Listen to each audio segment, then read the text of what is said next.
അമ്മാമ്മൻ New Zealand ഇങ്ങനെ കറങ്ങുന്നതായിട്ട്. ഇന്നത്തെ പ്രവചനമല്ല അങ്ങനെയാണല്ലോ. കൂടുതലും ഭൗതികത്തെ ഊന്നൽ കൊടുത്തല്ലേ പ്രവചിക്കുന്നേ. സ്തോത്രം. നിങ്ങൾ പ്രവാചകന്മാരെ നിങ്ങൾ ശ്രദ്ധിച്ച ഇച്ചിരി കനവുള്ളവനാണെന്ന് കണ്ടു കഴിഞ്ഞാൽ ചില പ്രൊജക്റ്റുകൾ ഇവൻ നിന്ന് ചുമ്മാ ഇങ്ങനെ ഞെട്ടുക, വന്നവനും ഞെട്ടുക, കണ്ടിരിക്കുന്ന നമ്മൾ നേരത്തെ ഞെട്ടിയിരിക്കുക ഇതെല്ലാം കണ്ട് അല്ലേ മകനെ. ഇപ്പോഴത്തെ ചില വിദ്വാന്മാരെ കണ്ടില്ലേ, പ്രൈസ് ദി ലോർഡ്. പിന്നെ ഇവര് മിണ്ടുകയല്ല. ഈ പാവം പിടിച്ച സഹോദരിമാർ അത് കണ്ട ഉടനെ ഇവന് നെഞ്ചു വലങ്ങിയതാന്നോ ശ്വാസം മുട്ടിയതാന്നോ എന്നതാണെന്ന് അറിയാം. അതുങ്ങളുടെ പിന്നെ അങ്ങ് അന്തരീക്ഷമല്ലേ. അപ്പൊ ഈ ഓർഗൻ വായിക്കുന്ന ഇവിടെ യേശാസ് ചെയ്യുന്നില്ല, ഉടനെ ആ പിള്ളേർ അനക്കി കൊടുക്കും. നിങ്ങൾ കണ്ടിട്ട് ഇതെല്ലാം ട്രിക്കാന്ന്. ഇതൊന്നും ആത്മാവല്ല, ഇതൊന്നും ദൈവാത്മാവും അല്ല. അതാണ് പറഞ്ഞത് അങ്ങേ നീ കിടന്ന് തുള്ളരുത്. ഇതൊക്കെ ഇവന്റെ ഓരോ കോഴ്സുകളാ. ഞാനും ഒരു ധാരണ പോണം. അപ്പൊ കുടുംബക്കാരാകുന്ന ഞങ്ങൾക്ക് ഒരു പ്രത്യേക രക്ഷയും, കുടുംബത്തിലല്ലാത്ത നിങ്ങൾക്ക് വേറൊരു രക്ഷയല്ല. രക്ഷ ഒന്നേ ഉള്ളൂ. അതാ പൊതുവിലുള്ള രക്ഷ. അത് യേശു ക്രിസ്തുവിൽ കൂടി മാത്രം, മറ്റൊരുത്തനും രക്ഷയില്ല. നാം രക്ഷിക്കപ്പെടുവാൻ ആകാശത്തിന് കീഴിൽ മനുഷ്യരുടെ ഇടയിൽ നൽകപ്പെട്ട ഒരേ ഒരു നാമം, അത് നസറയനാകുന്ന യേശു ക്രിസ്തുവിന്റെ പരിശുദ്ധ നാമം. Praise the Lord. കർമ്മമാർഗം കൊണ്ടോ പുണ്യപ്രവർത്തി കൊണ്ടോ ദാനധർമ്മം കൊണ്ടോ നേർച്ച കാഴ്ച കൊണ്ടോ ആചാരം കൊണ്ടോ നിന്റെ രക്ഷപ്പെടത്തില്ല. രക്ഷ യേശു ക്രിസ്തുവിൽ കൂടി മാത്രമാ. യേശു ക്രിസ്തുവിൽ കൂടി മാത്രമാണ് മനുകുലത്തിന് രക്ഷ. അത് യൂദാ സ്ഥാപിച്ചു, പൊതുവിലുള്ള രക്ഷ. ഓടിച്ചു പറയാം. ഇനി ഈ ലേഖനത്തിന്റെ വേറൊരു പ്രത്യേകത, ഈ വേദപുസ്തകം നിങ്ങൾക്കറിയാം, ഈ 66 പുസ്തകം എഴുതിയത് ഏതാണ്ട് 40 എഴുത്തുകാർ ചേർന്ന.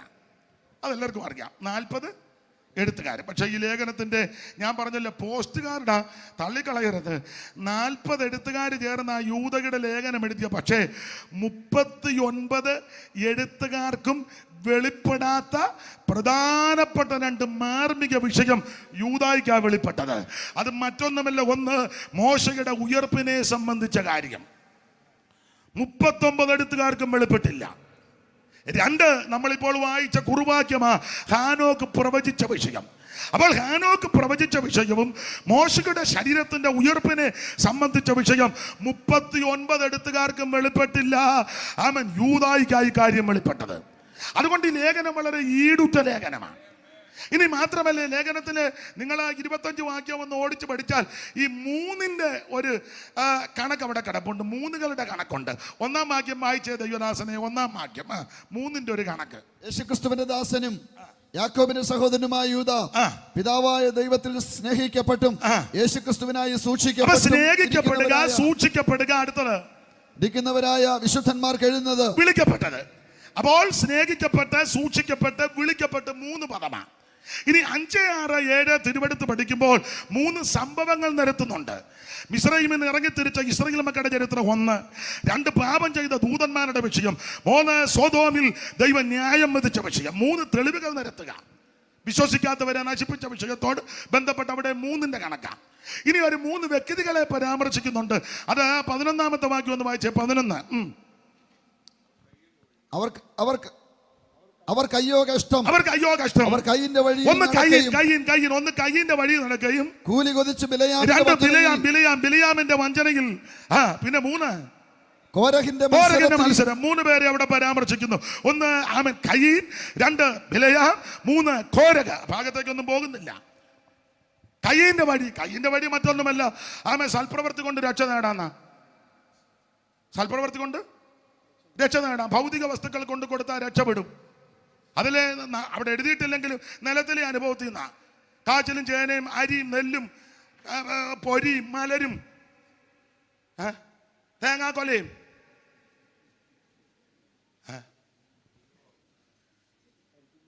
മുടുത്ത വെട്ടിയേമ്പും ഇതെല്ലാം കൊണ്ട് കൊടുത്താൽ രക്ഷപ്പെടാം. നല്ലല്ല, ഒരു കുഞ്ഞാട് യാഗമായി അറക്കണം. രക്തം ചൊരിഞ്ഞിട്ടല്ലാതെ വിമോചനമില്ലെന്ന്. കയ്യിന്റെ വഴിയല്ല, ഭൗതികം കൊണ്ട് കൊടുത്താൽ രക്ഷപ്പെടാന്ന്. കാശ് കൊടുത്ത് സ്വർഗത്തിൽ പോകാൻ നടക്കുകയല്ല. പിന്നെ ബിലയാമിന്റെ വഞ്ചന, ദുരുപദേശം, അതൊന്നും ഞാനിപ്പോൾ എടുക്കുന്നില്ല.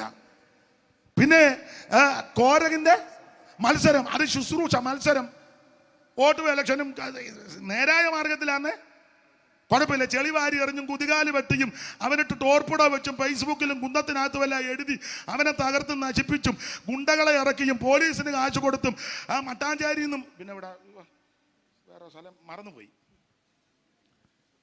അവിടുന്ന് ഇവിടുന്നൊക്കെ ആളിനെ ഇറക്കി സ്ഥാനമാനം പിടിച്ചടക്കുന്ന ഘോരകന്റെ പണി ദൈവം നിന്നെ ന്യായം വിധിക്കും. സ്തോത്രം. ആ ഭാഗത്തേക്ക് ഞാൻ പോകുന്നില്ല. അവിടെ 3 കാര്യമായിട്ട് അത് പറഞ്ഞാൽ നമ്മുടെ വിഷയത്തിൽ വരികയില്ല. അപ്പോൾ അവിടെ 3 കാര്യങ്ങൾ. ഇനി ആ 18-ാം വാക്യം 19-ാം വാക്യം വായിച്ചു. അവിടെ ഒരു 3 കാര്യം. 19 അവർ ഭിന്നതയുണ്ടാക്കുന്നവർ, പ്രാകൃതന്മാർ, ആത്മാവില്ലാത്തവർ. അവിടെ 3 കാര്യം പറഞ്ഞിരിക്കുക. ഭിന്നതയുണ്ടാക്കുന്നവര്, പ്രാകൃതന്മാർ. അപ്പൊ ഈ 3 കട പ്രയോഗമുണ്ട് ഇതിനകത്ത്. ഇനി ഒടുവിൽ ഈ ലേഖനം നിർത്തുമ്പോൾ 3 പ്രത്യേക പദം പറഞ്ഞിട്ടുണ്ട്. 24, 25. വീഴാതവണ്ണം നിങ്ങളെ സൂക്ഷിച്ച് തന്റെ മഹിമാസന്നതിയിൽ കളങ്കമില്ലാത്തവരായി ആനന്ദത്തോടെ നിർത്തുവാൻ ശക്തിയുള്ളവന് നമ്മുടെ കർത്താവായ യേശു ക്രിസ്തു മുഖാന്തരം പിന്നെ നമ്മുടെ രക്ഷിതാവായ ഏക ദൈവത്തിനും തന്നെ സർവകാലത്തിനും മുമ്പും ഇപ്പോഴും സദാകാലത്തോളം. 3 പദം. സർവകാലത്തിന് മുമ്പ്, ഇപ്പോഴും, സദാകാലം. അവിടെ 3. അപ്പോൾ ഈ ലേഖനം വളരെ ഈടുറ്റി ആഴമേറിയ ലേഖനമാണ്. ദൈവത്തിന് മഹത്വം ഉണ്ടാകട്ടെ. മാത്രമല്ല ഇത് വെളിപ്പാട് പുസ്തകത്തിന്റെ പുറകെ കൊണ്ട് കൊടുക്കാൻ ഞാൻ എപ്പോഴും പറയും, നിങ്ങൾക്ക് പറയാ, നിത്യത എന്ന പദം പറഞ്ഞു നിർത്തിയിരിക്കുന്ന ലേഖനം യൂദയുടെ ലേഖനമാണ്. നിത്യത എന്ന പദം മറ്റ് ലേഖനത്തിൽ പ്രത്യക്ഷമായിട്ടും പരോക്ഷമായിട്ടും പലയിടങ്ങളിൽ പറഞ്ഞിട്ടുണ്ടെങ്കിലും നിത്യത എന്ന പദം പറഞ്ഞു നിർത്തിയിരിക്കുന്ന ലേഖനം യൂദയുടെ ലേഖനമാണ്. ആ വായിച്ച വാക്യത്തിൽ നിന്ന് കേട്ടല്ലോ, സദാകാലത്തിന് മുമ്പ്, സർവകാലത്തിന് മുമ്പ്, അല്ലെങ്കിൽ സദാകാലത്തോളം. അപ്പം നിത്യത എന്ന പദം പറഞ്ഞു നിർത്തിയിരിക്കുന്ന ലേഖനമാണ് യൂദയുടെ ലേഖനം. ഇത് വെളിപ്പാട് പുസ്തകത്തിന്റെ പുറകിൽ കൊണ്ട് കൊടുക്കാൻ കാരണം നിത്യത എന്ന പദമേ ഇവിടെ പറഞ്ഞിട്ടുള്ളൂ. ആ നിത്യത എന്തുവാന്ന് അല്പമെങ്കിലും വിസ്തരിച്ചിരിക്കുന്ന പുസ്തകം ആമൻ വെളിപ്പാട് പുസ്തകമാണ്. ഒരു കാര്യം പ്രത്യാശയ്ക്കായിട്ട് ഒതുക്കി പറയട്ടെ, ആമൻ നാം നിത്യതയിലെത്തണം. നിത്യതയ്ക്ക് ഭംഗമുണ്ടാക്കുന്ന, നിത്യതയ്ക്ക് തടസ്സം വരുത്തുന്ന, നിത്യതയ്ക്ക് കോട്ടം തട്ടുന്ന ഒരു കാര്യത്തിലും ഞാനും നിങ്ങൾ ഉൾപ്പെടരുത്, ഏർപ്പെടരുത്. അതിൽ നൊടിഞ്ഞു മാറി നമ്മുടെ ലക്ഷ്യം, നമ്മുടെ ലാക്ക് ആമൻ നിത്യതയിലെത്തുക എന്നുള്ളതാണ്. അതെ, ആ ഭാഗം അങ്ങനെ അങ്ങ് വിടുക. ദൈവത്തിന്റെ മഹത്വം. അപ്പോൾ ഈ ലേഖനം വളരെ ആഴമേറിയ ഈടുറ്റ ലേഖനമാണ് യൂദയുടെ ലേഖനം. ഇനി ഈ രക്ഷ, പൊതുവിലുള്ള രക്ഷ എന്ന വിഷയം എഴുതാനാ തുനിഞ്ഞെങ്കിലും രക്ഷയെപ്പറ്റി എഴുതുന്നതിലും അത്യാവശ്യം ദുരുപദേശത്തിന് കണ്ണനം കൊടുക്കണം. അതാ ലേഖനകർത്താവ് ഉദ്ദേശിച്ചത്. 3-4 വാക്യം ഒന്നുകൂടെ വായിക്കാം. 3-4. പ്രിയരെ, നമുക്ക് പൊതുവിലുള്ള രക്ഷയെക്കുറിച്ച് എഴുതുവാൻ നിങ്ങൾക്ക് എഴുതുവാൻ സകല പ്രയത്നവും ചെയ്യുകയിൽ വിശുദ്ധന്മാർക്ക് ഒരിക്കലായി ഭരമേൽപ്പിച്ചിരിക്കുന്ന വിശ്വാസത്തിന് വേണ്ടി പോരാടണം. ഓടിച്ചു പറയട്ടെ, ഞാനും നിങ്ങളും പോരാടേണ്ടത് വിശ്വാസത്തിന് വേണ്ടി. ഇത് ഒരിക്കലായി പരമേൽപ്പിച്ച വിശ്വാസം. ഇത് ആഴ്ച മാറ്റുന്ന ഉപദേശവും വിശ്വാസവും അല്ല. വെളിനാട്ടിലൊന്ന് പോയിച്ചു വരുമ്പോൾ മാറ്റുന്ന ഉപദേശം അല്ലിത്. അവിടെ എവിടെയും പോയി അന്തും ബിന്ദും എല്ലാം കണ്ടേച്ച് മാറ്റുന്ന ഉപദേശം അല്ലിത്. ഇത് ഒരിക്കലായി പരമേൽപ്പിച്ച വിശ്വാസമാണ്. സ്തോത്രം. പണ്ട് ആകാശ ഉപദേശം ഒന്ന് മാറ്റി, പ്രമാണം ഒന്ന് മാറ്റി, എന്ത് പ്രയാസമുണ്ടായി. ഹിസ്കിയാവിന് മരിക്കത്തക്ക രോഗം പിടിച്ചപ്പോൾ ആ കാര്യം അതുകൊണ്ട് പറഞ്ഞ് ഗൃഹകാര്യം ക്രമത്തിലാക്കാൻ. ആകാശന്റെ കടികാരം എന്നൊക്കെ യെശയ്യാ 38 പരാമർശമുണ്ട്. ഇവൻ തിക്കളത്ത് വിലേസറിന് കപ്പം കൊടുത്തേച്ച് കാശുമെല്ലാം കൊണ്ട് കൊടുത്ത്, തിക്കളത്ത് വിലേസറിന് കപ്പമെല്ലാം കൊടുത്ത്, അവിടെ തിക്കളത്ത് വിലേസറിനെ കാണാനായിട്ട് ദമ്മേശക്ക് ചെന്നപ്പോൾ അവിടെ ഒരു വലിയ മുടുത്ത ബലിപീഠം. പുള്ളി അത് കണ്ടേച്ച് അതിൻ്റെ മാതൃകയിൽ ഒരെണ്ണം ഇവിടെ ഉണ്ടാക്കി. തൻ്റെ പാസ്റ്ററോട് പറഞ്ഞ്, എനിക്ക് വന്ന് ഊരിയ പാസ്റ്ററാന്നോ, ഊരിയ പുരോഹിതനോട് പറഞ്ഞു, ഞാൻ തിരിച്ചിവിടെ വരുമ്പോൾ ഇതുപോലൊരെണ്ണം പണിത് വെച്ചേക്കണമെന്ന്. ആ വാക്യം ഒന്ന് വായിച്ച്. രാജാക്കന്മാരുടെ 2-ാം പുസ്തകം 10-16 എനിക്ക് തെറ്റിയെന്ന് തോന്നുന്നു. രാജാക്കന്മാർ 2-ാം പുസ്തകം 10-16 ആണോ? ഒന്ന് നോക്കിക്കേ.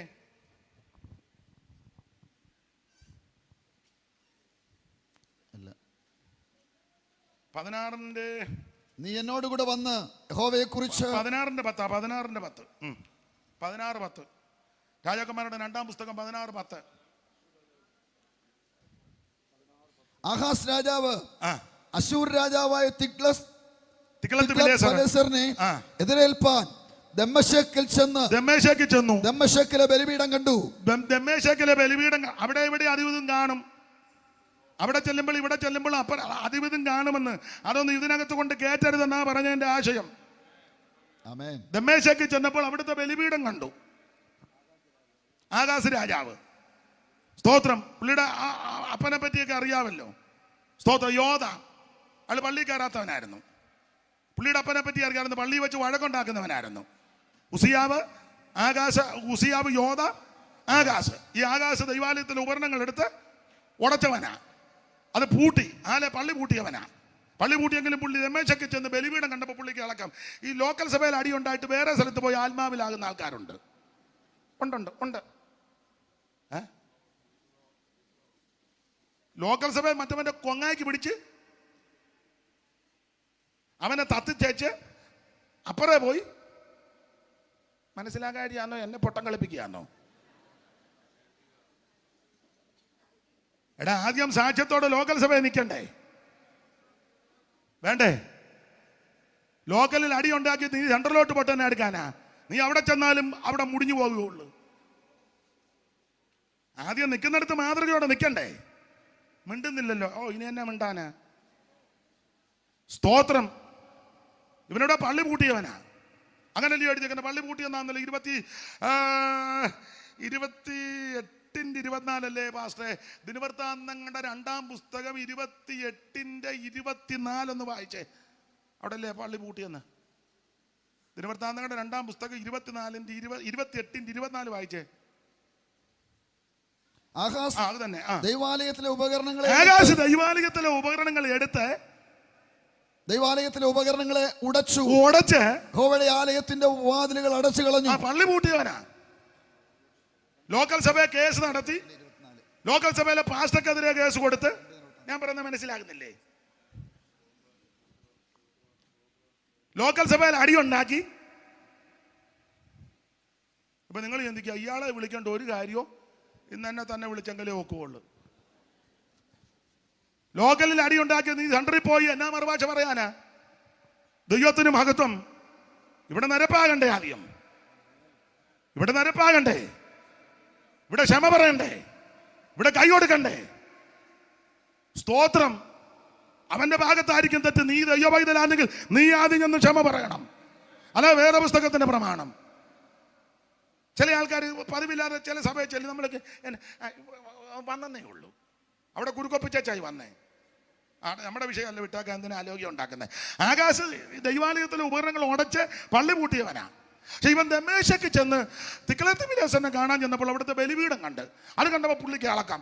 വായിച്ചോ, ഇനി വായിച്ചോ. രാജകന്മാരുടെ 2-ാം പുസ്തകം 16-ാം അധ്യായത്തിന്റെ 10 മുതൽ താപോട്ടെ.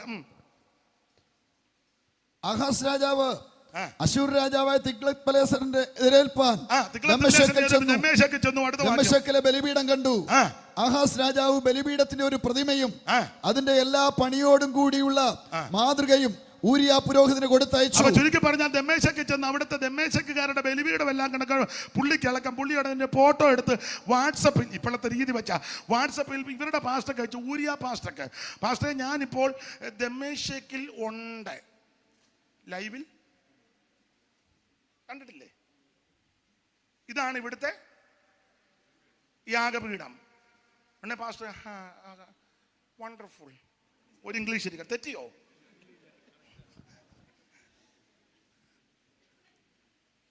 ഉടനെ പുള്ളി പറഞ്ഞു, ഞാൻ തിരിച്ചു വരുമ്പം ഇതുപോലൊരെണ്ണം അവിടെ പണിതേക്കണമെന്ന്. നമ്മുടെ അവിടെ ഉരിയ പുരാതനം പറഞ്ഞു, നമുക്ക് പ്രമാണമില്ല. നമ്മൾക്കൊക്കെയുള്ള പ്രമാണം എന്നാണെന്നറിയാമോ? നമ്മുടെ പഴയ നിയമത്തിന്റെ മധ്യസ്ഥനാകുന്ന മോശയെ ദൈവം തമ്പുരാൻ പർവ്വതത്തിന്റെ മുകളിലോട്ട് വിളിച്ചു കയറ്റി മാതൃക അവിടെ കാണിച്ചു കൊടുത്തു. ആ മാതൃക പോലെ പണിത യാഗപീഠമാണ് നമുക്കുള്ളത്. മറ്റൊരുത്തന്റെ യാഗപീഠത്തിന്റെ മാതൃക ഇതിനകത്ത് കയറ്റാൻ നമുക്ക് വ്യവസ്ഥയില്ല. പിന്നെ കാശും ആൾബലവും പൊളിറ്റിക്കൽ ബലവും സാമുദായിക ബലവും ചില കാശുമൊക്കെ ഉള്ളതുകൊണ്ട് പുള്ളി പറഞ്ഞു, ഞാൻ വരുന്നതിന് മുന്നേ പാസ്റ്റർ പണിതില്ലേ, പാസ്റ്റർ ഈ വർഷവും കൂടെ ഇരുത്തോളൂ, ഇല്ലെങ്കിൽ അന്നേരം തന്നെ പാസ്റ്റർ കൊടുത്ത് ദൈവമേ അച്ചായൻ പറയുന്ന അനുസരിച്ചേക്കാം, ഇല്ലെങ്കിൽ പാഷയുടെ ഭാര്യയും പറയും, നിങ്ങൾക്ക് തന്നെ എന്തെങ്കിലുമൊക്കെ പണിത് വെക്കുക, നിങ്ങൾ ഞങ്ങളുടെ കാര്യം നോക്ക്, നിങ്ങൾ ഇവനെ എല്ലാം നന്നാക്കാൻ പോയാൽ ഞാനും കൊച്ചുങ്ങളും പരിപാടി പറഞ്ഞു കൊടുത്തിട്ടില്ലേ? പറ എന്നത്തിൻ്റെ ഏനക്കേടാ, നിങ്ങൾ ഞങ്ങളെ അങ്ങ് നന്നാക്കിയാൽ മതി, ഇവനെ എല്ലാം നന്നാക്കാൻ പോയാ. ചുരുക്കി പറഞ്ഞാൽ ജാതികളുടെ മര്യാദ പോലെ ഇവിടെ കൊണ്ട് പണിതെന്ന്. അതാ ഞാൻ പറഞ്ഞ വിഷയം അധികം വിവരിക്കുന്നില്ല. മറ്റുള്ളതൊന്നും ഇതിനകത്ത് കൊണ്ട് ചെലുത്തരുത്. നമുക്കൊരു പ്രമാണം ദൈവം തമ്പുരാൻ തന്നിട്ടുണ്ട്, ഇതിനായ ഒന്നും വരുത്തരുത്. ഒരിക്കലായി പരമേൽപ്പിച്ച വിശ്വാസം, ഈ വിശ്വാസ പ്രമാണം ഒരിക്കലായി തന്നതാ. ആഴ്ചയിലോ മാസത്തിലോ ആണ്ടിൽ മാറ്റുന്നതല്ല, ഇതെന്നേക്കും സ്ഥിരമായ പ്രമാണം. അപ്പൊ ഈ വിശ്വാസത്തിന് വേണ്ടി പോരാടണം. അതിനായി ലേഖനം എഴുതിയത്. ഇനി ഞാൻ എടുത്ത വാക്യത്തോട് കൂറ് പുലർത്താം, ഇല്ലെങ്കിൽ ഒക്കത്തില്ല. മറ്റു കാര്യത്തിലോട്ടൊന്നും പോകുന്നില്ല. വായിച്ച കുറുവാക്യം വായിച്ചോ, 14-15. പെട്ടെന്ന്. ആദാം മുതൽ ഏഴാമനായ ഹാനോക്കും ഇവരെ കുറിച്ച് കർത്താവ് എല്ലാവരെയും വിധിപ്പാനും അവർ അഭക്തിയോടെ ചെയ്ത ഭക്തി വായിക്കാൻ നേരമില്ല. ദൈവദാസൻ നന്നായി വായിച്ചു തരുന്നു, നന്ദിയുണ്ട്. ആദാം മുതൽ ഏഴാമനായ ഹാനോക്ക്. അതല്ല ഏഴാമൻ ഹാനോക്ക് എന്ന് പറയാൻ കാര്യം നിങ്ങൾക്കറിയാം. ഏഴാമനായ ഹാനോക്ക്. കാരണം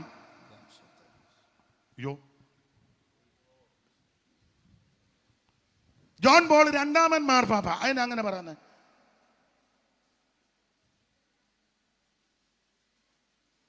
എന്തേലും ഒന്ന് പറയണ്ടെന്ന് അങ്ങനെ ഇന്നോട്ടെന്നായിരിക്കും. ജോൺ പോൾ രണ്ടാമൻ മാർപ്പാപ്പ. അതിനങ്ങനെ പറഞ്ഞേ മുന്നേറ്റത്തിനുണ്ട്. അപ്പൊ ഏഴാമനായ ഹാനോക്ക് എന്ന് പറയാൻ കാര്യം, ഹാനോക്ക് ഒന്നല്ല. എത്ര ഹാനോക്കുണ്ട്?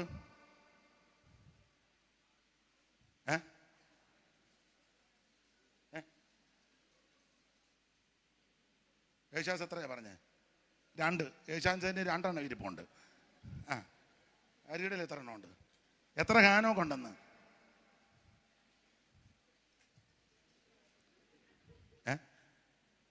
ഏഴാമനായ ഹാനോക്ക്. PIP അംഗങ്ങൾ പറ. അവരുടെയും കൂടെ അവര് കനിഞ്ഞതും കൊണ്ടും കൂടെ ആണല്ലോ എന്നെ ഇങ്ങോട്ട്. ഹാനോക്ക്. ഇപ്പൊ നിങ്ങൾ ചിന്തിക്കുക, അതറിയാമായിരുന്ന തന്നെ വിളിക്കുമായിരുന്നു. അത് പറയാനില്ലോ തന്നെ വിളിച്ചേ. നിങ്ങൾ പറയുന്നില്ലെങ്കിലും മുഖം കാണുമ്പോൾ എനിക്കറിയാം. അപ്പൊ ഏഴാമനായ ഹാനോക്ക്. ഈ ഏഴാമൻ ഹാനോക്ക് എന്ന് പറയാൻ കാര്യം, യേശുദാസ് 2 പേരുടെ പേര് 2 ഹാനോക്ക് ഉണ്ടെന്ന് പറഞ്ഞു. എത്രയുണ്ട്?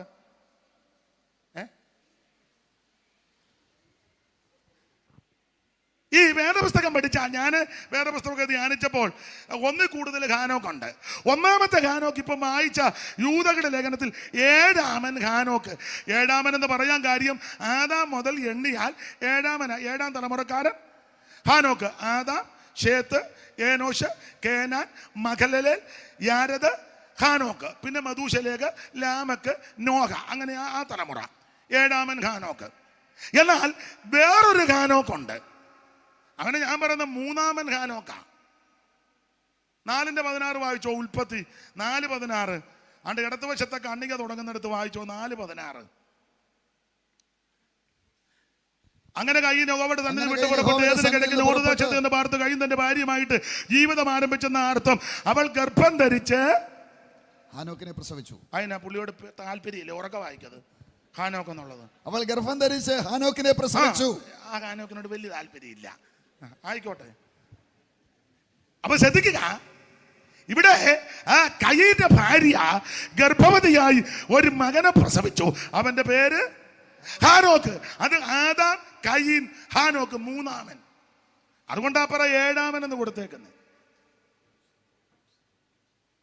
യേശാസ് 2 പറഞ്ഞ, ഒന്നുകൂടെ തരാം, വെറുതെ ഇരിക്കല്ലയോ.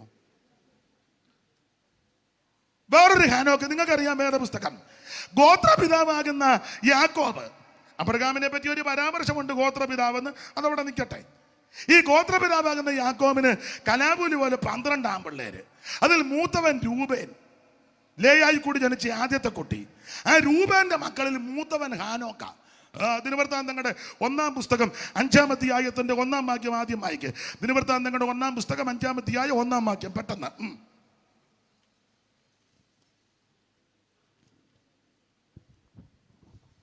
ഇസ്രായേലിന്റെ ആദ്യജാതനായ രൂബന്റെ പുത്രന്മാർ. ഇസ്രായേലിന്റെ ആദ്യജാതനാകുന്ന രൂബന്റെ പുത്രന്മാർ. അവനല്ലോ ആദ്യജാതൻ. അവനാണല്ലോ ആദ്യജാതൻ. പിന്നെ അവൻ തന്റെ അപ്പന്റെ കിടക്കെ അശുദ്ധമാക്കുന്നൊക്കെ വാക്യമുണ്ട്.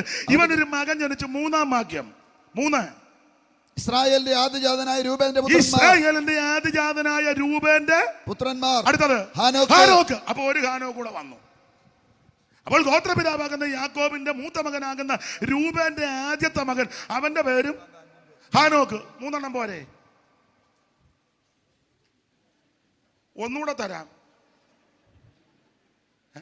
ഒന്നുകൂടി ഇരിക്കട്ടെ. വിശ്വാസികളുടെ പിതാവെന്നറിയപ്പെടുന്ന ഈ അബ്രഹാമിന്റെ ആദ്യത്തെ മകൻ ഇശ്മായേല്.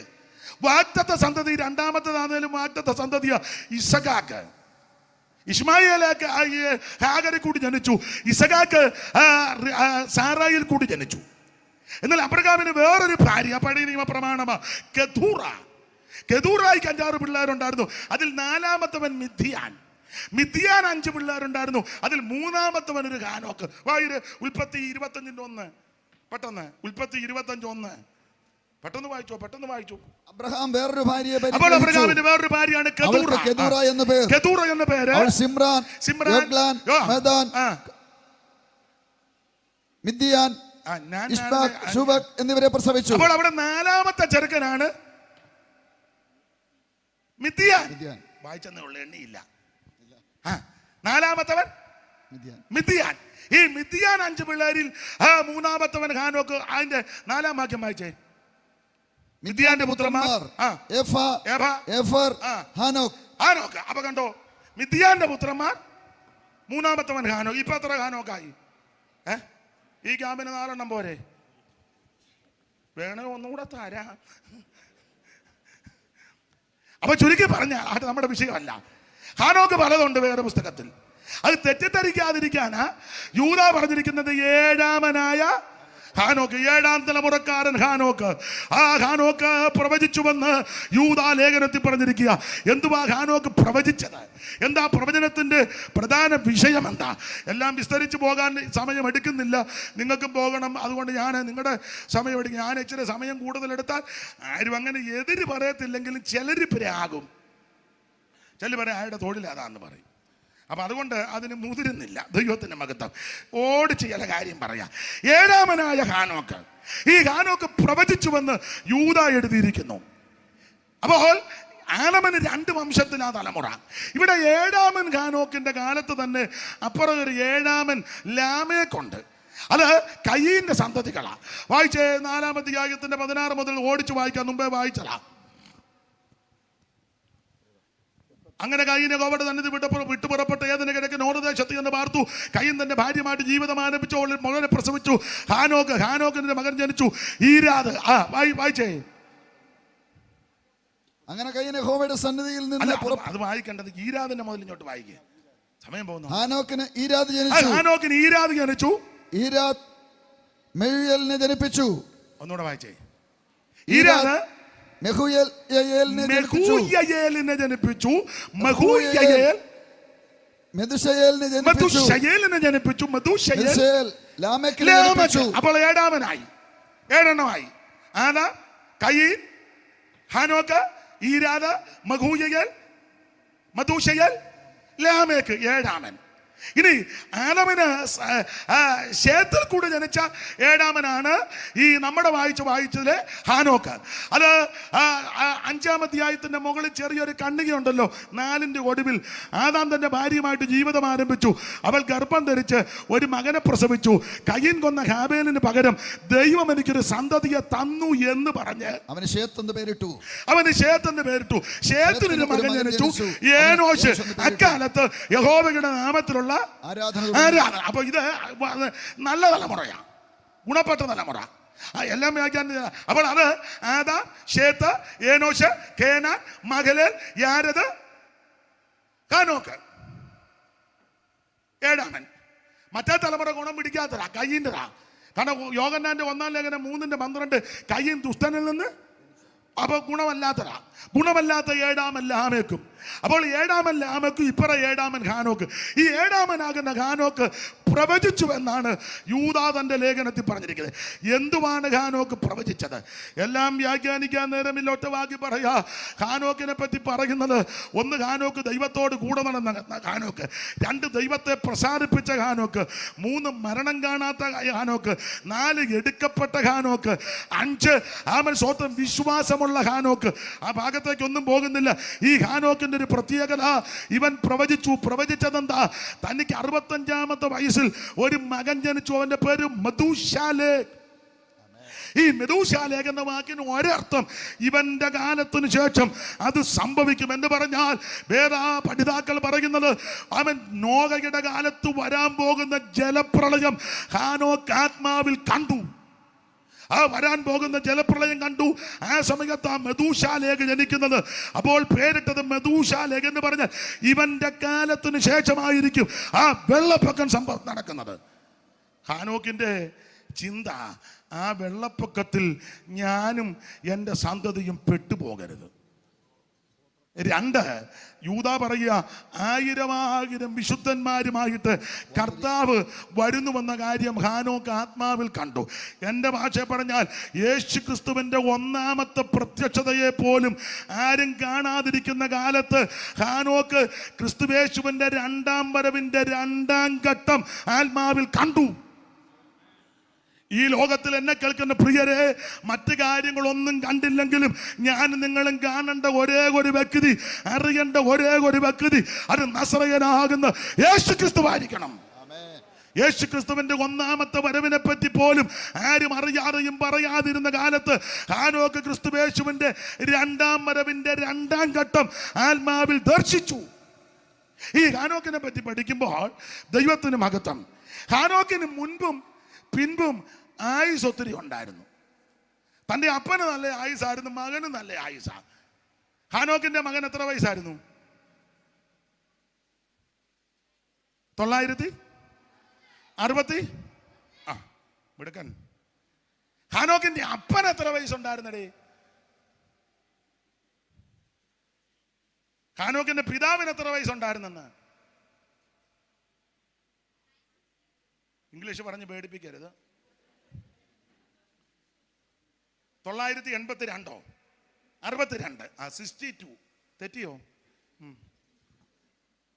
അപ്പൊ ഹാനോക്കിന്റെ പിതാവിന് 962, തന്റെ മകന് 969. പക്ഷെ ഹാനോക്കിനോ 365. അതെന്നാ നമ്മൾ പറയത്തില്ല, അയ്യോ ആ ചെറുക്കൻ ചെറുപ്പത്തിലേ അങ്ങ് പോയി, അവൻ്റെ അപ്പനും നല്ല പ്രായത്തിലിരുന്നു, അവൻ്റെ മകനും നല്ല, ആ കുടുംബത്തിലുള്ളവർക്കെല്ലാം പ്രായം ഉണ്ടായിരുന്നു കേട്ടോ, ഈ കൊച്ചൻ മാത്രം ഇത്ര ചെറുപ്പത്തിൽ. അല്ല, ചില ചിന്തകളുണ്ട് ചിലർക്ക്. അതിനൊരു മറുപടി എന്ന നിലയിൽ വചനത്തിൽ നിന്ന് പറയാം. നമുക്കും ആ ചിന്തയുണ്ടല്ലോ. 365 ദിവസം ഞാനും നിങ്ങളും ആ കാലത്തുണ്ടായിരുന്നേ. നമ്മൾ പറയും, അയ്യോ ഹാനോക്ക് കുറച്ച് നാളുകൂടെ ജീവിച്ചിരുന്നെങ്കിൽ നല്ലതായിരുന്നു, നല്ലൊരു ചെറുക്കനാ, മറ്റുള്ള പിള്ളേരെ പോലല്ല 300 കൊല്ലം ദൈവത്തോടു കൂടെ നടന്നൊരു മര്യാദക്കാരൻ കൊച്ചനാ. മര്യാദ കത്തോന്മാർ ഒത്തിരി ഉണ്ട്, പക്ഷെ ഈ മര്യാദക്കാരൻ അങ്ങ് പോയല്ലോ. സ്തോത്രം. നിങ്ങൾ കേട്ടിട്ടുള്ളത് ഒന്നുകൂടെ പറയാം. പെരയ്ക്ക് ഒരുത്തൻ തീ വെച്ചപ്പോൾ ചോദിച്ചു, അയ്യോ എൻ്റെ ദൈവമേ പെരയ്ക്ക് വീട്ടിൽ മര്യാദക്കാരനവനാന്ന് പറഞ്ഞു. ഉള്ളതിൽ ഒരു ചൊവ്വുള്ളത് അവനാ പെരയ്ക്ക് തീ വെച്ചേക്കുന്നത്. അപ്പൊ ഈ ഹാനോക്ക് അപ്പൻ 962 കൊല്ലം ജീവിച്ചു, തൻ്റെ മകൻ 969 കൊല്ലം ജീവിച്ചു. പക്ഷേ ഹാനോക്ക് കുറച്ച് നാളെ ജീവിച്ചുള്ളൂ. അതെന്താ കാരണം? കാരണം മറ്റൊന്നുമല്ല, ഒരു കാര്യം പറഞ്ഞങ്ങ് നിർത്താം, അന്നേരം സമയമാകും, അതിനെ ഒക്കുള്ളൂ. ദൈവത്തിന് മഹത്വം. ഹാനോക്ക് കുറഞ്ഞ കാലമേ ജീവിച്ചുള്ളൂ, പക്ഷെ ആ ജീവിച്ചിടത്തോളം കാലം കൂടുതലും ദൈവത്തോട് കൂടെ 300 കൊല്ലം നടന്നു. ഹാനോക്ക് പ്രവചിച്ചെന്നാ യൂദാ എഴുതിയിരിക്കുന്നത്. എന്തുവാ ഹാനോക്ക് പ്രവചിച്ചത്? ഹാനോക്ക് പ്രവചിച്ചത്, നിന്നെ അമേരിക്ക വിടുവെന്നും, നീ 3 നില വീട് പണിത് മണ്ടയിൽ നിന്ന് ഉലാത്തുവെന്നും, നിനക്ക് ഇമ്പാല കാറ് കിട്ടുമെന്നും, സ്വന്തമായിട്ട് ഹെലികോപ്റ്റർ മേടിക്കുമെന്നും, നീ BMW നിന്റെ വെമ്പളയായിട്ട് ഇങ്ങനെ കൊട്ടാരൊക്കെ കിഴക്കേത്തെരുവിൽ കൂടെ പറപ്പിക്കുന്നത് ആത്മാവ്. കുഞ്ഞന്നാമ്മേ, അതൊന്നും അല്ല പ്രവചിച്ചത്. സ്തോത്രം. അമ്മാമ്മ ന്യൂസിലൻഡ് ഇങ്ങനെ കറങ്ങുന്നതായിട്ട് ഇന്നത്തെ പ്രവചനമെല്ലാം അങ്ങനെയാണല്ലോ. കൂടുതലും ഭൗതികത്തെ ഊന്നൽ കൊടുത്തല്ലേ പ്രവചിക്കുന്നേ. സ്തോത്രം. നിങ്ങൾ പ്രവാചകന്മാരെ നിങ്ങൾ ശ്രദ്ധിച്ച് ഇച്ചിരി കനവുള്ളവനാണെന്ന് കണ്ടു കഴിഞ്ഞാൽ ചില പ്രൊജക്റ്റുകൾ ഇവൻ നിന്ന് ചുമ്മാ ഇങ്ങനെ ഞെട്ടുക, വന്നവനും ഞെട്ടുക, കണ്ടിരിക്കുന്ന നമ്മൾ നേരത്തെ ഞെട്ടിയിരിക്കുക ഇതെല്ലാം കണ്ട് അല്ലേ മകനെ. ചില ഇപ്പോഴത്തെ ചില വിദ്വാന്മാരെ കണ്ടില്ലേ, പ്രൈസ് ദി ലോർഡ്, പിന്നെ ഇവര് മിണ്ടുകയല്ല. ഈ പാവം പിടിച്ച സഹോദരിമാർ അത് കണ്ട ഉടനെ ഇവന് നെഞ്ചു വലങ്ങിയതാന്നോ ശ്വാസം മുട്ടിയതാന്നോ എന്നതാണെന്ന് അറിയാം. അതുങ്ങളുടെ പിന്നെ അങ്ങ് അന്തരീക്ഷമല്ലേ. അപ്പൊ ഈ ഓർഗൻ വായിക്കുന്ന ഇവിടെ യേശാസ് ചെയ്യുന്നില്ല, ഉടനെ പിള്ളേർ അനക്കി കൊടുക്കും. നിങ്ങൾ കണ്ടിട്ട് ഇതെല്ലാം ട്രിക്കാന്ന്. ഇതൊന്നും ആത്മാവല്ല, ഇതൊന്നും ദൈവാത്മാവും അല്ല. അതാണ് പറഞ്ഞത് അങ്ങേ നീ കിടന്ന് തുള്ളരുത്. ഇതൊക്കെ ഇവന്റെ ഓരോ കോഴ്സുകളാ.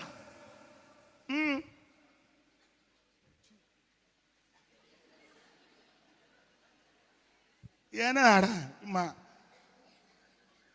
ഹാനോക്ക് പ്രവചിച്ചത് നിനക്ക് വണ്ടി കിട്ടുന്ന കാര്യവും വീട് വെക്കുന്ന കാര്യവും അമേരിക്ക പോകുന്ന കാര്യം പോകരുതെന്നല്ല, പേർഷ്യ പോകുന്ന കാര്യവും ഭൗതികമുണ്ടാക്കുന്ന കാര്യവും വസ്തു മേടിക്കുന്ന കാര്യവും അല്ല പ്രവചിച്ചത്. എന്തുവാ പ്രവചിച്ചത്? ഭക്തി കെട്ട് നടക്കുന്നവർക്കെതിരെ പ്രവചിച്ചു. സ്തോത്രം. പ്രമാണം വിട്ട് ഭക്തി കെട്ട് ഉപദേശം തെറ്റി വേർപാടിന്റെ ഉപദേശത്തെ താളടിയാക്കി പ്രമാണം വിട്ട് വഴിവിട്ട് ക്രമം കെട്ട് നടക്കുന്നവർക്കെതിരെ ഹാനോക്ക് ശക്തമായി പ്രവചിച്ചു. അതാ പ്രവചിച്ചത്, അല്ലാതെ വണ്ടിയും വീടും മറ്റും കാറും കിട്ടുന്ന കാര്യമല്ല. സ്തോത്രം. ഭക്തി കെട്ട് നടക്കുന്ന ആ വ്യക്തി അതിലെ വായിച്ച് ആ 14 ഒന്നുകൂടെ വായിച്ച 14 മുതൽ 7-ാമനായ ഹാനോക്ക് ഇവരെ കുറിച്ചാ ഇതാ കർത്താവ് എല്ലാവരെയും വിധിപ്പാനും ഇവനെയെല്ലാം ദൈവം വിധിക്കും. അവർ അഭക്തിയോടെ ചെയ്ത ഭക്തിവിരുദ്ധമായ സകല ഭക്തി ആരാധനയ്ക്ക് വന്ന ഭക്തി ഉണ്ടോ? സഭായത്തിന് വരുമ്പോ മൊബൈലിൽ കളിച്ചിരിക്കുകയല്ലേ. ആരാധന നടക്കുമ്പോൾ നീ മൊബൈലിൽ പണിയുക, നിന്റെ അടിച്ചില്ല ദൈവം അടിച്ചു കളക്കും. എടാ, ആരാധനയ്ക്ക് വന്നു കഴിഞ്ഞാൽ 2-3 മണിക്കൂർ നീ കുന്തവങ്ങ് മാറ്റി വെക്കാൻ നിന്റെ വല പോകുമോ?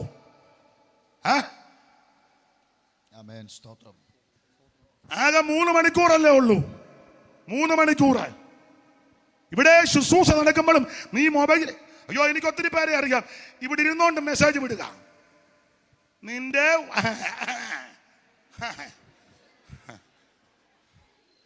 ഭക്തി കെട്ട് നടക്കുക. ആരാധനയ്ക്ക് വന്ന ഭക്തിയില്ല, ദൈവത്തെ ഭയമില്ല. സങ്കീർത്തനകാരൻ പറഞ്ഞത്, നിങ്ങളുള്ള ഭക്തിയോട് ഞാൻ നിന്നെ ആരാധിക്കും. ദൈവത്തെ ആരാധിക്കുന്ന ഭക്തിയോട്, ഭയത്തോട്, പരമാർത്ഥതയോട്, വിശുദ്ധിയോട്, വേർപാടോടും വേണം.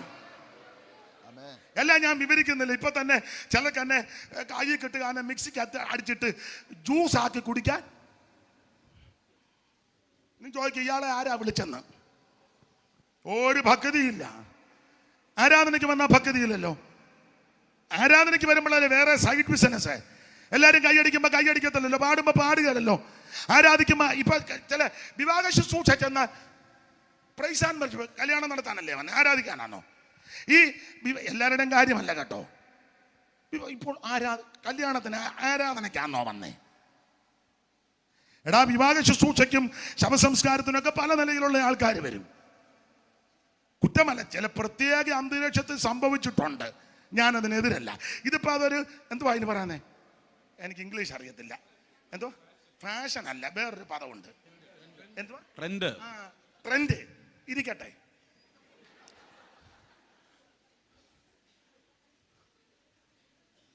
ഈ കല്യാണത്തിന് ആരാധിക്കുന്ന ഒറ്റ ഒരുത്തൻ സഭായത്തിന് വന്ന് ആരാധിക്കത്തുമില്ല. അവിടെ കിടന്നാണ് ആരാധിക്കുന്നത്. കല്യാണത്തിന് വരുന്ന പല ആൾക്കാർ സഭായത്തിന് ഇരിക്കത്തില്ലല്ലോ, പിന്നല്ലേ ആരാധിക്കുന്നേ. ആട്ടെ, എന്റെ വിഷയമല്ല. അപ്പൊ ഇങ്ങനെയുള്ള ഭക്തി കെട്ട കാര്യങ്ങൾക്കെതിരെ ഹാനോക്ക് ശക്തമായി പ്രവചിച്ചു. അല്ലാതെ വണ്ടിയും വീടും വസ്തുവും കാറും ലോറിയും കിട്ടുന്നതല്ല പ്രവചിച്ചത്. ഭക്തി കെട്ട് നടക്കുന്നവർ, ഭക്തി കെട്ട പാപികൾ, അവൻ ക്രമം കെട്ടവർ, വഴിവിട്ടവർ, പ്രമാണം വിട്ടവർക്കെതിരെ ശക്തമായി ഹാനോക്ക് പ്രവചിച്ചു. അത് പ്രവചിച്ചപ്പം ഹാനോക്കിനെ 365 300 കൊല്ലം നടന്നു. 65-ാമത്തെ വയസ്സിൽ ചെറുക്കനുണ്ടായി. അപ്പന് 962 വർഷവും മകന് 969. പക്ഷേ യവന് 365 കൊല്ലമേ ജീവിച്ചുള്ള കാരണം പറയാ. ആ കാരണം തൻ്റെ സമകാലികനാകുന്ന ലാമക്കൊരിക്കൽ ഒരു കാര്യം പറഞ്ഞു. വായിച്ചേ, അത് വായിച്ചങ്ങ് നിർത്ത. 19-ാം വാക്യം വായിച്ചേ. 19:4-19 ഉൽപ്പത്തി. അധികം പ്രസംഗിക്കില്ല. പുസ്തകം മടക്കി. ഭാര്യമാരെ എടുത്തു. ഒരുത്തിക്ക് ആദ എന്നും യാവാലിനെ പ്രസവിച്ചവൻ കൂടാരവാസികൾക്കും പശുപാലകന്മാർക്കും പിതാവായിരുന്നു. അവന്റെ ബ്രദർ യൂബാൽ. ആ കിന്നരവും വേണവും വായിക്കുന്ന തലതൊട്ടപ്പൻ സില്ല. തൂബൽ കൈയിനെ പ്രസവിച്ചവൻ ചെമ്പ് കൊണ്ട് ഇരുമ്പ് കൊണ്ടും ആയുധമൊക്കെ തീർക്കുന്നവനാണ്. ഇവരുടെ പെങ്ങളുണ്ടായിരുന്ന നയമ. അടുത്ത വാക്യം വായിച്ചു. ആദയും സില്ലയുമായുള്ളവേ. അപ്പൊ ലാമക്ക് തന്റെ ഭാര്യമാരോട് അങ്ങനെ പറ. ലാമെക്കിൻ ഭാര്യമാരെ. അല്ലല്ല, അതിന്റെ മേളിലൊരു വാക്യമുണ്ട്. ലാമെക്ക് തന്റെ ഭാര്യയോട് പറഞ്ഞത്. നന്നായിട്ട് വായിച്ചേ. ലാമെക്ക് തന്റെ ഭാര്യമാരോട് പറഞ്ഞത്. മറ്റോള് പണങ്ങും ഒരാളെ പറഞ്ഞ. ലാമേക്ക് തന്റെ ഭാര്യമാരോട് പറഞ്ഞത്. ആ ഭാര്യമാർ വേറെ ആരും കേൾക്കാനില്ല, പെമ്പളെ കേൾക്കാനുള്ളു. ലാമേക്ക് തന്റെ ഭാര്യമാരോട് പറഞ്ഞത്, ആദയും സില്ലയുമായുള്ളവരെ എന്റെ വാക്ക് കേൾപ്പീൻ. എന്റെ വാക്ക് വേറെ ആരും കേൾക്കാനില്ല, നിങ്ങൾ എന്റെ വാക്ക് കേൾപ്പിൻ. എന്തുവാ വാക്ക്? ലാമേക്കിൻ ഭാര്യമാരെ. ലാമേക്കിൻ ഭാര്യമാരെ എന്റെ വചനത്തിന് ചെവി. എന്റെ വചനത്തിന് ചെവിത. ഭാര്യമാരോട് വീരസ്യം പറയുക. ഭാര്യമാരോട് എന്റെ മുറിവിന് പകരം ഞാനൊരു പുരുഷനെയും എന്റെ പരുക്കിന് പകരം ഒരു യുവാവിനെയും കൊല്ലും. ഒരുത്തനെ ഞാൻ കൊല്ലും എന്ന് പറഞ്ഞാൽ എനിക്കൊരുത്തൻ മുറിവുണ്ടാക്കി, എനിക്കൊരുത്തൻ പരുക്കുണ്ടാക്കി. വ്യാഖ്യാനിക്കാൻ വേറെ വാക്യവും ചരിത്രവും കോർത്തിണക്കണം. ആ മുറിവും പരുക്കും വേറെ ആരുമല്ല ഉണ്ടാക്കിയത്, ഹാനോക്കാ ഉണ്ടാക്കിയത്. ഹാനോക്ക് ഇതിനെതിരെ ശക്തമായി പ്രസംഗിച്ചു, പ്രവചിച്ചു. അത് ലാമക്കിന് കൊണ്ടു. ഇന്നും അങ്ങനല്ലേ? ശരിക്ക് പറഞ്ഞാൽ ചിലരൊക്കെ കൊള്ളും. കൊണ്ടു കഴിയുമ്പോൾ പിന്നെ അടുത്ത നടപടി എന്നാ? ഇവനെ കൊല്ലും, ഇവനെ ഇനി ഒരൊറ്റ സ്ഥലത്ത്. അങ്ങനല്ലേ പറഞ്ഞു. ലാമക്കിന് ഇത് കൊണ്ടു. കാരണം പിള്ളേർ വഴിവിട്ട് നടക്കുക, ഗുണ്ടായിസം, ചെമ്പ് ഇരുവം കൊണ്ട് ആയുധം, പിന്നെ കല സംസ്കാരം. ഓണക്കളിക്കുമൊക്കെ പോയി, സെറ്റ് സാരിയൊക്കെ, തിരുവാതിരയ്ക്കും പോയില്ലേ പെന്തിക്കോസുകാരി ചിലരെ. ഓണസദ്യ ഉണ്ടില്ലേ, ഉപ്പേരി. അമ്മ ശർക്കര പുരട്ടിക്ക് ശർക്കര പോരെന്നാ.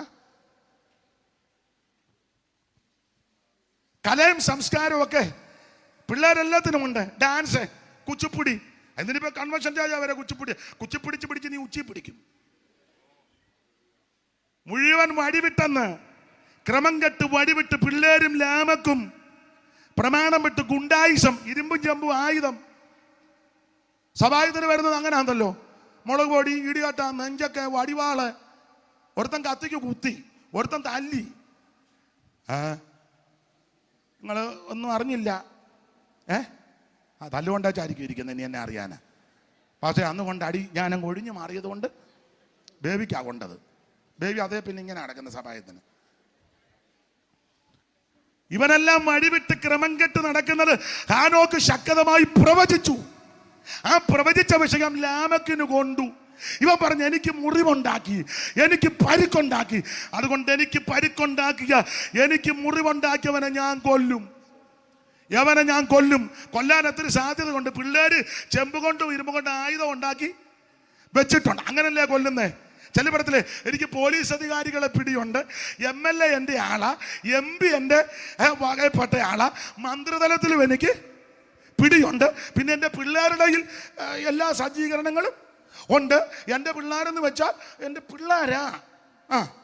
ഞങ്ങൾ നിരൂപിച്ചാൽ എന്തും നടക്കും.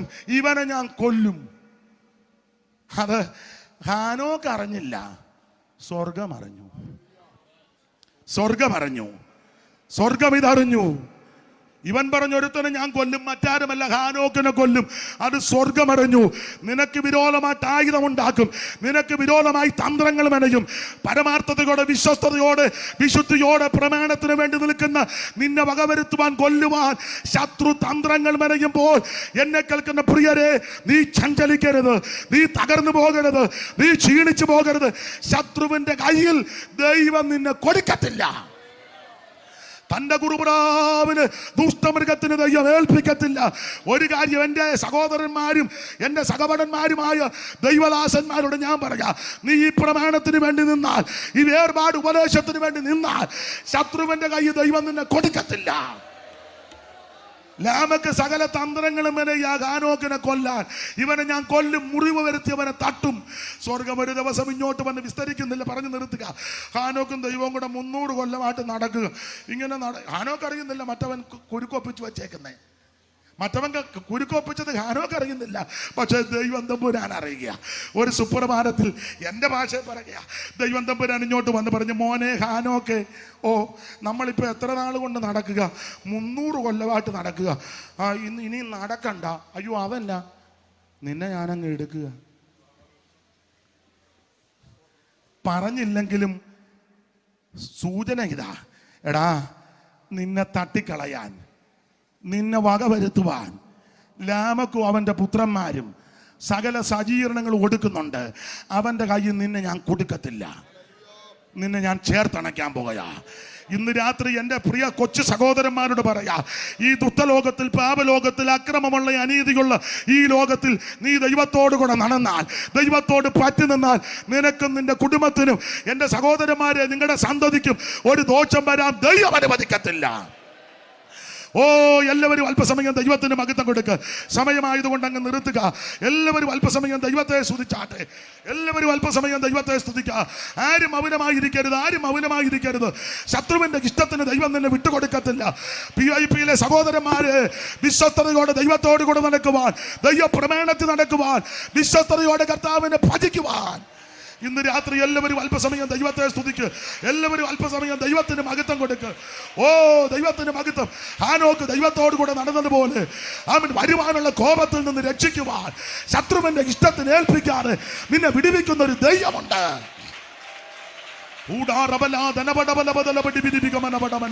ഓ ഹാനോക്ക് ദൈവത്തോട് കൂടെ നടന്നതുപോലെ നമ്മുടെ ആയുസ് മുഴുവൻ യേശുവിനോട് ചേർന്ന് നിൽക്കുവാൻ, യേശുവിനെ ആരാധിക്കുവാൻ, യേശുവിനെ ജീവനെ സമർപ്പിക്കുവാൻ.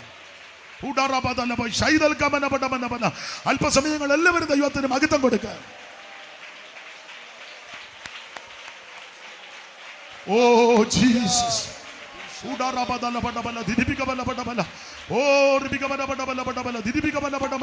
അല്പസമയങ്ങൾ എല്ലാവരും ദൈവത്തെ മഹത്വപ്പെടുത്താം. Oh Jesus. ആ പഴയ പാട്ടിന്റെ 2 ചരണങ്ങൾ കൈയടിച്ച് പാടാ. അതിനെ നേരമുള്ള 2 ചരണങ്ങൾ. തകർക്കുന്ന രാജരാജൻ സൈന്യത്തിന്റെ മുൻപിലായി, തകർക്കുന്ന രാജരാജൻ നായകനായുള്ള ജയം ജയം എപ്പോഴും, നായകനായുള്ള ചേർന്ന് കൈയടിച്ച് ഓ ജയം ജയം ഹല്ലേലൂയ, ജയം ജയം, ജയം ജയം ഹല്ലേലൂയ. യേശുനാഥ നാമത്തിൽ ജയം ജയം എപ്പോഴും, യേശുനാഥ നാമത്തിൽ കൈയടിച്ച് ചേർന്ന് ഓ രക്തം കൊണ്ടോ മുദ്രഹീന, ഓ രക്തം കൊണ്ടോ മുദ്രഹീന, കൂടാരവ ശൈതൽ കമലമടമല തിരുനിഗമന ഓ നാഗലങ്ങ് ഓ ഭൂതലം ഓ ജയം ജയം. Praise the Lord, praise the Lord, praise the Lord. കൂടാരവ ശൈതൽ കമലമടമല തിരുനിഗമന യേശുനാഥ നാമത്തിലും ജയം എപ്പോഴും, യേശുനാഥ നാമത്തിലും ജയം ജയം എപ്പോഴും. കരമുയർത്തി ഹല്ലേലൂയ പാടാം. ഒരിക്കൽ കൂടി ഹല്ലേലൂയ പാടാം. സമയത്തെ ഭയപ്പെടുന്നത് കൊണ്ട് എൻ്റെ വാക്കിൽ നിന്ന് വിരമിക്കുന്നു. ഇതുവരെ എന്നെ കേട്ട പ്രിയപ്പെട്ടവർക്കും ക്ഷണിച്ചവർക്കും നന്ദി. ഒരു നിമിഷം ഒന്ന് എഴുന്നേറ്റ് നിൽക്കാം. അതുപോലെ ക്ഷീണമുള്ളവർ എഴുന്നേക്കരുത്, നിങ്ങൾ അവിടെ ഇരുന്നോണം. എല്ലാവരോടും അല്ലി പറയുന്നത്, ആരോഗ്യമുള്ളവർ, ആക്കമുള്ളവർ ഒരു നിമിഷം എഴുന്നേറ്റ് നിന്ന് ആ കരങ്ങൾ 2 ഒക്കുന്നെങ്കിൽ ഒന്ന് ഉയർത്തി ദൈവത്തെ മഹത്വപ്പെടുത്തിയാട്ടെ. കരങ്ങൾ വീശി ചേർന്ന് ഇന്നും എന്നേക്കും വേർപിരിയാതെ ക്രിസ്തുവിൻ കൂടെ പാർക്കും നമ്മൾ. കരവീശി ഇന്നും കരമുയർത്തി ഓ ക്രിസ്തുവിൻ കൂടെ പാർക്കും നമ്മളെല്ലാം. ഓ ഇന്നും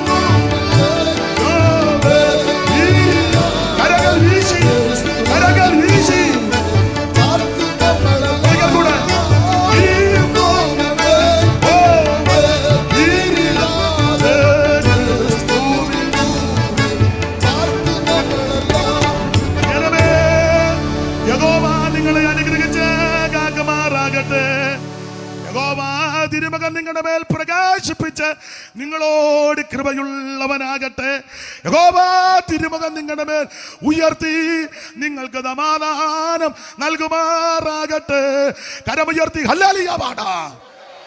ഒരിക്കൽ കൂടി ഹല്ലേലൂയ, ഒരിക്കൽ കൂടി ഹല്ലേലൂയ. എല്ലാവർക്കും ഇരിക്കാം. ആദരണീയ കർത്തദാസന്മാർക്കും പത്തനാപുരം സെന്ററിലെ PIB അംഗങ്ങൾക്കും ചുമതലപ്പെട്ടവർക്കും എൻ്റെ സഹപടനാകുന്ന കർത്താവിൻ്റെ പേര് ഷിബിൻ മാത്യു അവർകളും അധ്യക്ഷനും എല്ലാവർക്കും ഗായക സംഘത്തിനും എല്ലാം നന്ദി. കർത്താവിൻ്റെ വരവിനായിട്ടൊരുങ്ങാം. ദൈവം നിങ്ങളെ അനുഗ്രഹിക്കട്ടെ. ഒരപേക്ഷ, അത് ലൈവിൽ പറയുന്നത് എത്രത്തോളം ഉൾക്കൊള്ളുവാന്നറിയത്തില്ല. എനിക്ക് ദൈവമക്കളുടെ പ്രാർത്ഥന കോട്ടയാണ്. കഴിഞ്ഞ ദിവസം ഒരാൾ, അത് കുഴപ്പക്കാരൊന്നുമല്ല, എന്നെ സ്നേഹിക്കുന്ന ഒരു മാന്യ വ്യക്തി വിളിച്ച് പറഞ്ഞു, തുറന്നു പറഞ്ഞാൽ ഞാൻ ലോകത്തിൽ നിന്ന് മാറ്റപ്പെടുന്നതായിട്ടാണ് വെളിപ്പാട് കണ്ടത്. അപ്പോൾ എന്നോട് പറഞ്ഞ് പാസ്റ്റർ പ്രാർത്ഥിക്കണം. ഞാൻ പറഞ്ഞു, ഞാൻ പോകുന്നിടത്തെല്ലാം ദൈവമക്കളോടും പറയാം, നിങ്ങളുടെ എല്ലാം വിലപ്പെട്ട കർത്താവ് ഏൽപ്പിച്ച് ശുശ്രൂഷ ചെയ്യണം. നിങ്ങളുടെ എല്ലാം വിലപ്പെട്ട പ്രാർത്ഥന അപേക്ഷിക്കുന്നു. ദൈവം ഏൽപ്പിച്ച ശുശ്രൂഷ ദൈവം അനുവദിക്കുന്നിടത്തോളം ചെയ്യുവാൻ ദൈവകൃപ ചൊരിയേണ്ടതിന് ദൈവമക്കളുടെ എല്ലാം വിലപ്പെട്ട പ്രാർത്ഥന അപേക്ഷിക്കുന്നു. ദൈവം നിങ്ങളെല്ലാം അനുഗ്രഹിക്കട്ടെ. Thank you.